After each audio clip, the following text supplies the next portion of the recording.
RBI यानी कि reserve bank of इन्डियामा अफिसर लेभलको भ्याकेन्सी आएको छ र यो अपर्च्युनिटी तपाईँलाई गोल्डन अपर्च्युनिटी हुनसक्छ।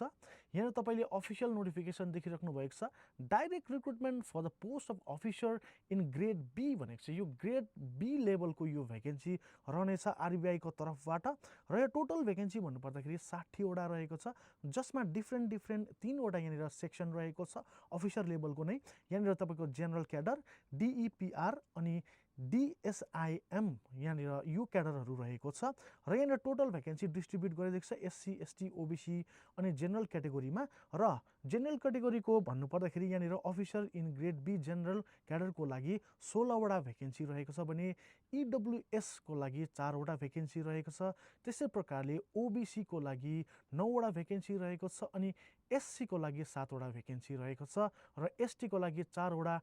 टोटल यहाँनिर तपाईँको जेनरल क्याडरको लागि 40वटा भ्याकेन्सी रहेको छ। त्यस्तै प्रकारले officer in grade B DEPR cadre भनेर भनिएको छ, त्यसमा जेनरल क्याटेगोरीको लागि 4वटा भ्याकेन्सी रहेको छ भने इडब्ल्युएसलाई 1वटा भ्याकेन्सी रहेको छ। त्यस्तै प्रकारले ओबिसीको लागि 1वटा भ्याकेन्सी, एससी क्याटेगोरीको लागि 3वटा, त्यस्तै प्रकारले एसटीको लागि 1वटा अनि टोटल भ्याकेन्सी यो डिइपिआर क्याडरको लागि 10वटा भ्याकेन्सी रहेको छ। र त्यस्तै प्रकारले अफिसर इन ग्रेड बी जो चाहिँ डिएसआइएम क्याडरको लागि रहेको छ, त्यसमा जेनरल क्याटेगोरीको लागि 4वटा भ्याकेन्सी रहेको छ भने इडब्ल्युएस क्यान्डिडेटको लागि 1वटा भ्याकेन्सी अनि त्यस्तै प्रकारले ओबिसीको लागि 4वटा भ्याकेन्सी अनि एससी क्यान्डिडेटको लागि 1वटा भ्याकेन्सी अनि एसटीको लागि यसमा तपाईँलाई भ्याकेन्सी दिएको छैन र टोटल भ्याकेन्सी पनि यसमा 10वटा रहेको छ र टोटल भ्याकेन्सी जम्मै मिलाएर 3वटा क्याडर मिलाएर 60वटा टोटल भ्याकेन्सी रहेको छ। र स्यालेरी भन्नुपर्दाखेरि तपाईँलाई स्यालेरी पनि यहाँ खुबै राम्रो तपाईँलाई स्यालेरी प्रोभाइड गरिरहेको छ।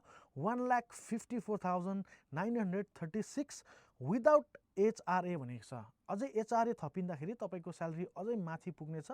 एप्रोक्सिमेटली तपाईँले यहाँनिर 1,54,936 रुपिस यहाँ तपाईँलाई पर मन्थ स्यालेरी पनि दिइरहेको छ। एप्लिकेसन तपाईँले अनलाइन गर्नुपर्नेछ र एप्लिकेसन अलरेडी स्टार्ट भइसकेको छ। 29 तारिक अप्रिलदेखिको यहाँ यो स्टार्ट भइसकेको छ 2026 भने last date of the application तपाईँको यहाँनिर मे 20 तारिकसम्म तपाईँको हातमा टाइम रहेको छ। मिनिमम क्वालिफिकेसन तपाईँलाई कति मागिएको छ, अफिसर ग्रेड बी जो चाहिँ जेनरल क्याडरको लागि तपाईँलाई कति क्वालिफिकेसन मागेको छ भन्नुपर्दाखेरि यहाँनिर लेखिरहेको छ graduation in any discipline with minimum 60% for general category अनि मिनिमम 50% फर एससी, एसटी अनि पिडब्ल्युडी क्यान्डिडेटहरूले तपाईँको ग्रेजुएसनमा मिनिमम पर्सेन्टेज तपाईँले ल्याएको हुनुपर्नेछ भनेर भनिएको छ। र त्यस्तै प्रकारले अफिसर डिइपिआरको लागि तपाईँलाई MA, MSc economics or MA, MSc मागिएको छ। तपाईँको यहाँनिर थुप्रै कोर्सहरू यहाँ तपाईँलाई दिएको छ,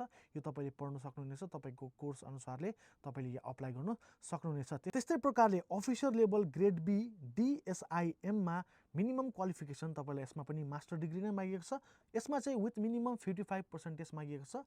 सब्जेक्ट कुन रहेको छ भन्नुपर्दाखेरि statics, mathematics, mathematical statics, applied statics अनि क्वान्टिटेटिभ इकोनोमिक्स, इकोनोमेट्रिक्स, इन्फर्मेटिक्स अनि त्यस्तै प्रकारले यहाँनिर तपाईँले मसिन लर्निङ, डेटा साइन्सहरू तपाईँले गर्नुभएको छ भने तपाईँले अप्लाई गर्न सक्नुहुनेछ। र यो खुबै राम्रो अपर्च्युनिटी रहेको छ, विशेष गरी तपाईँको अफिसर ग्रेड बीको लागि जसमा तपाईँलाई ग्रेजुएसन मात्रै मागेको छ इन एनी डिसिप्लिन अनि 40वटा भ्याकेन्सी पनि रहेको छ। त्यसमा तपाईँले अवश्य नै अप्लाई गर्न सक्नुहुनेछ।